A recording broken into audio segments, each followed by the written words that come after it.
The league is under fire, and whispers of heavy fines for referees are now front and center. People have pointed out, and I pointed out, the refs are awful, but they're also biased against Caitlin Clark, in essence, also against the Indiana Fever, mostly against Caitlin Clark. And the other players take advantage of that. Chaos has hit the WNBA, and it's all because of one controversial moment involving superstar Caitlin Clark. Fans, players, and analysts are sounding the alarm after what many are calling biased officiating that could change the course of the entire season. May 24th, 2025, a date now etched into the memories of WNBA fans. The Indiana Fever faced off against the New York Liberty in a crucial matchup. Tension was palpable, the score neck and neck. With 2.9 seconds left on the clock, the Fever had possession, and the ball was inbounded to Caitlin Clark, the league's brightest young star. Clark, known for her sharp shooting and court vision, wasted no time driving to the basket. But as she surged forward, Natasha Cloud of the Liberty made contact, knocking the ball loose. The crowd gasped, players stopped, but the referees did not blow their whistles. The game clock ran out, and the Liberty claimed a narrow 90-88 win.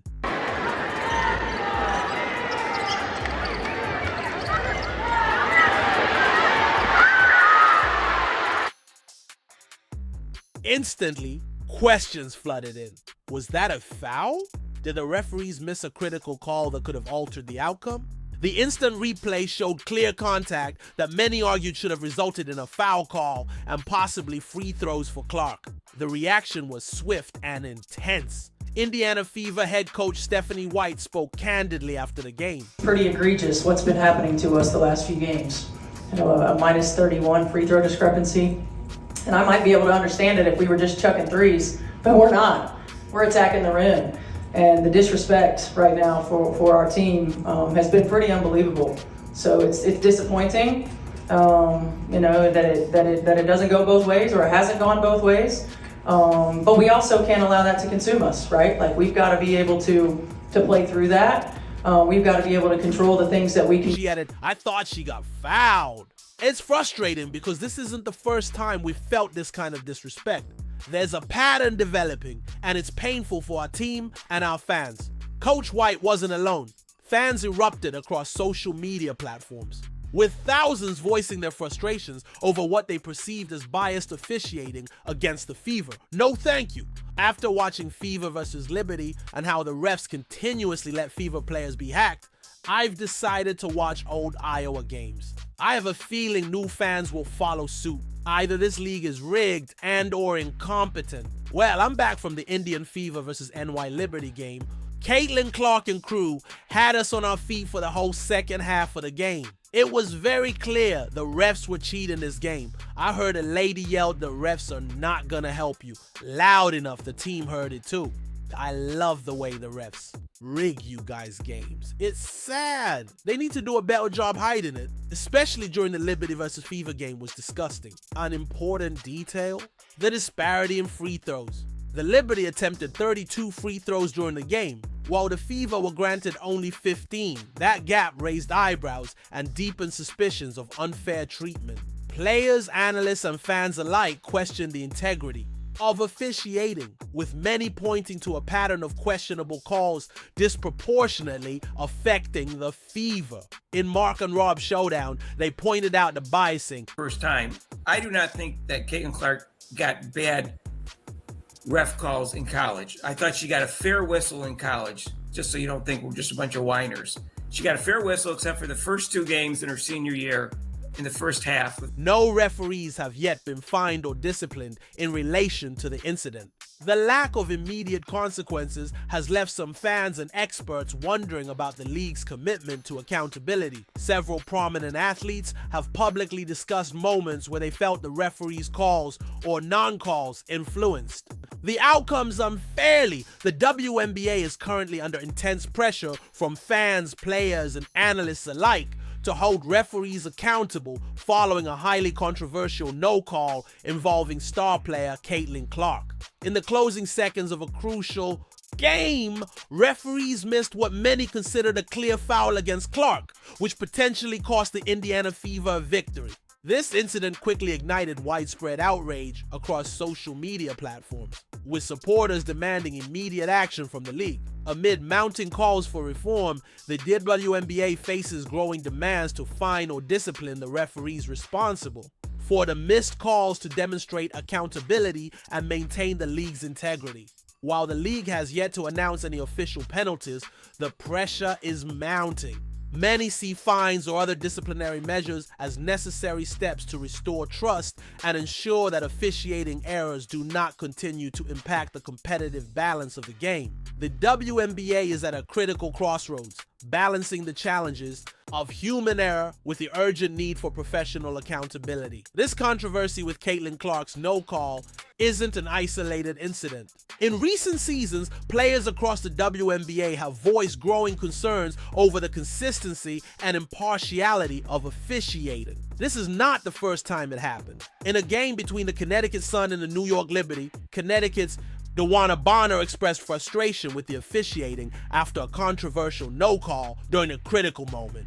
Bonner believes she was fouled during a layup attempt, but did not receive a whistle. Her visible frustration was evident as she questioned the referee's decisions. Connecticut Sun guard Natasha Cloud also expressed disappointment. Now that we don't got no more checks coming in, the refs have been terrible from both sides. Not even in this series, but the whole season, she wrote on social media.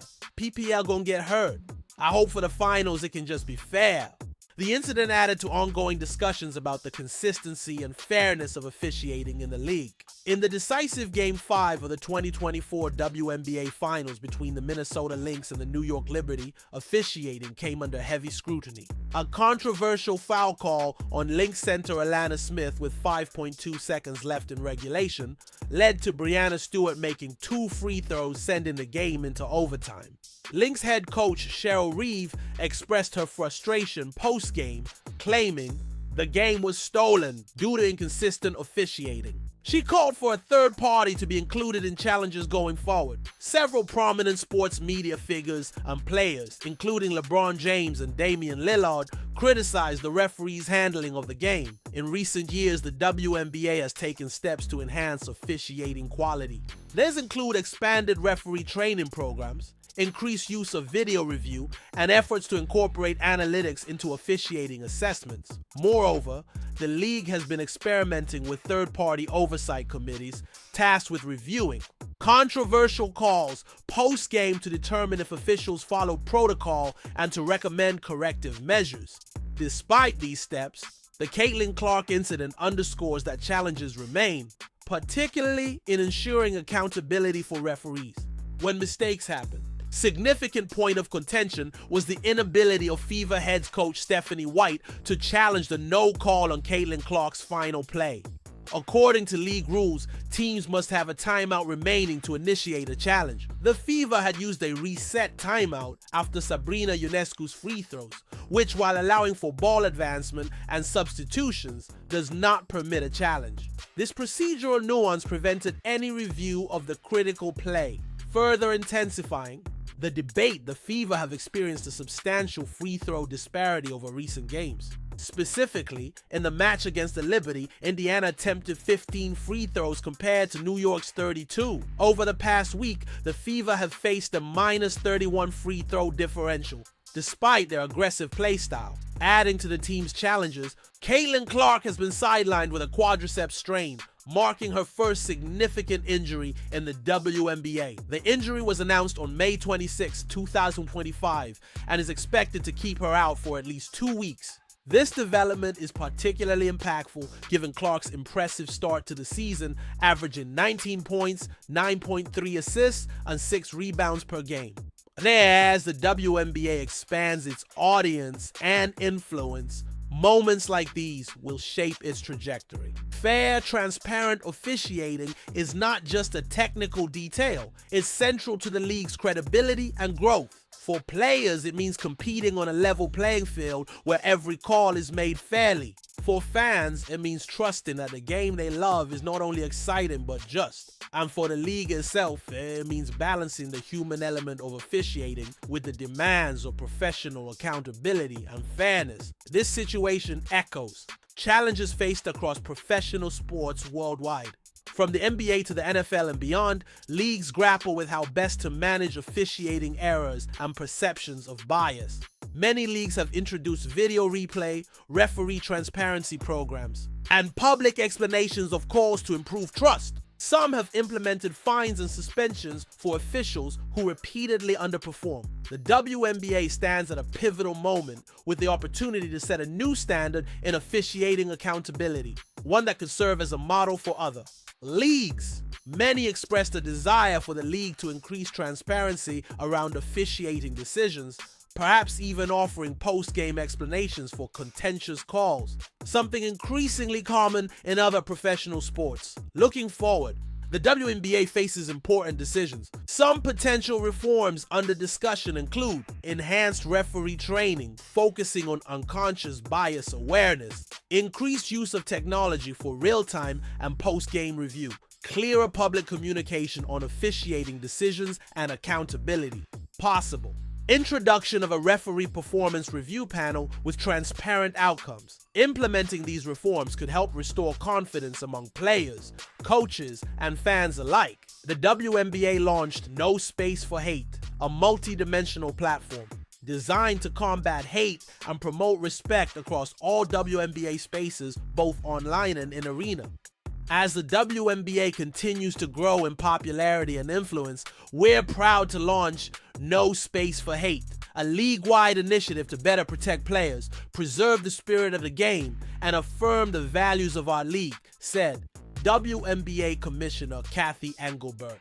We want our arenas and our social platforms filled with energy and fandom, not hate and vitriol. The Caitlin Clark no-call controversy is about more than a single moment. It's a window into the growing pains of a league on the rise, striving to balance human judgment with professional standards, fairness with passion, and integrity with excitement. As the league evaluates its next steps, one thing remains clear. The call for accountability is louder than ever, and the eyes of the basketball world are watching. Will the WNBA rise to the challenge? Time will tell. But one thing is certain, the game must be fair for every player, every fan, and every moment on the court. Thanks for watching. Stay tuned for continuing coverage of this story and more. Don't forget to like, subscribe, and hit the notification bell to keep up with the latest in sports news.